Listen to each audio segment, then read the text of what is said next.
Hello, and welcome to the first episode of Asian Battle Royale. This series is going to work quite differently to the other series that I've done on this channel in terms of Battle Royales, because I want to try something new out. Don't worry if you like the old style, though. We're going to be using the old style for African Battle Royale, which should be taking place concurrently with Asian Battle Royale on this channel. But for Asian Battle Royale, I want to try something new. So instead of doing wheel spins, I'm going to just plan everything out. I'm not going to plan everything out from the beginning. I want it to progress naturally and feel natural. But it's going to be much more planned out by me and much more narrative.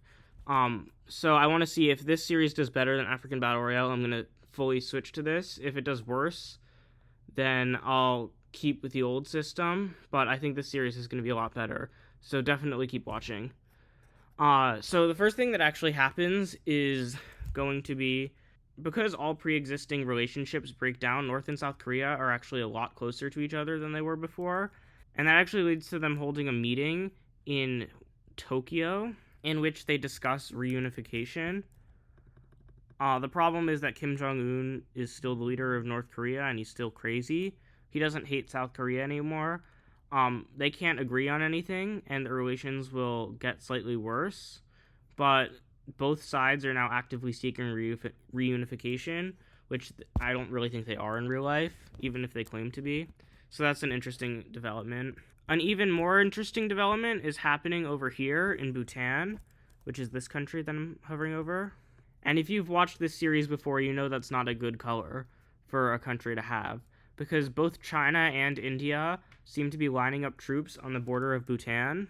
And Bhutan will ring alarm bells, but unfortunately no countries will come to their aid, as China and India, who you would think would be formal enemies, but remember, they lost all hatred they had towards each other and now are willing to work together, and they quickly move troops into Bhutan and take it out within a few days.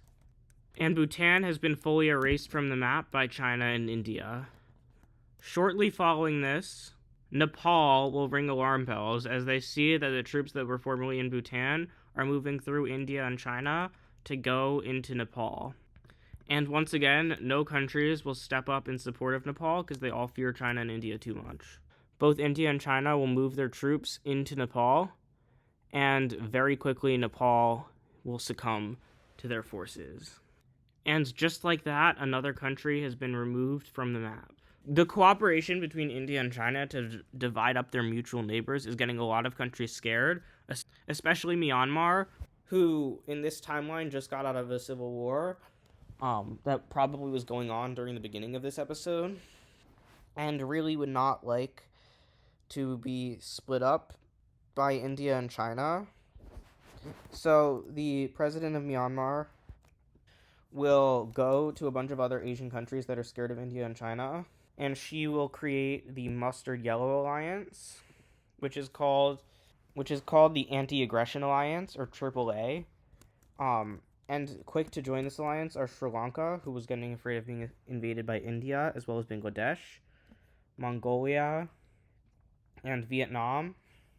All of these countries were afraid of being invaded by China and India, and so they just want a little bit of assurance that they won't be. Speaking of being invaded by China and India, the U.S. is obviously not going to intervene, as China lands troops on the west coast of Taiwan and starts moving them inland. And Japan will protest this, but other than Japan, no countries will actually do anything to counter China's ambitions on Taiwan, and without any other countries to save them, Taiwan will fall. What's going on in Arabia while all this India and China stuff is happening? So you might think that Israel would be screwed because none of these countries have good relations with them, but remember, relations are being reset by this series, so Israel is going to function like any other state. For now, they're just peacefully coexisting with their neighbors.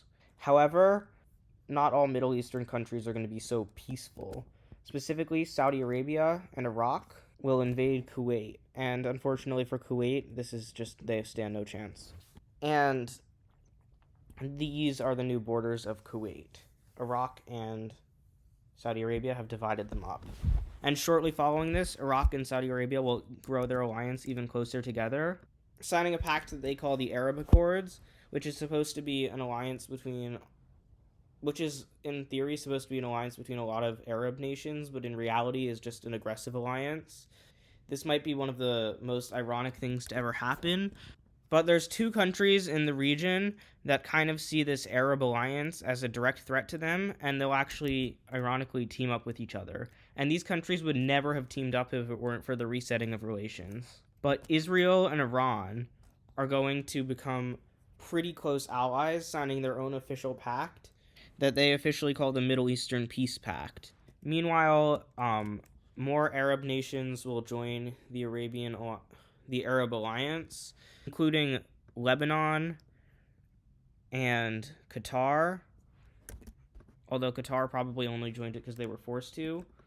Bahrain will join the Middle Eastern Peace Alliance, and relations between these two alliances continue to decay. We're in the Caucasus. Azerbaijan is invading Armenia. This happens around the end of everything else we've just been doing. But they want this corridor connecting their two territories, and they get it. And this war will go on for a really long time. So for now, we're just gonna put a pin in this war and come back to it later. A completely separate war is going on between Tajikistan and Kyrgyzstan, in which, and I think this war's been going on for a while. Kyrgyzstan basically takes the Tajik enclaves that are in its country, and Tajikistan retaliates by moving a lot of troops into Kyrgyzstan, and Kyrgyzstan was not ready for this. And to make matters worse, China comes in as a third party and starts their own invasion into Kyrgyzstan, and they only choose to side with Tajikistan because Tajikistan has less territory. And at this point, Kyrgyzstan basically tries to convince Tajikistan that they probably should stop invading Kyrgyzstan because China is going to invade both of them. But that logic just doesn't work, and Kyrgyzstan is fully divided up between China and Tajikistan. And that's where we're going to end episode 1 of this series. I hope that your interest has been piqued as to what's going to happen in the rest of the series. A lot of stuff has already happened. The Middle East has already started exploding, but probably not in the way you would have expected without the relations reset. Korea is considering reunification, whether violent or peaceful. China and India have gone on their aggressive side and have met pushback. And China has invaded Taiwan.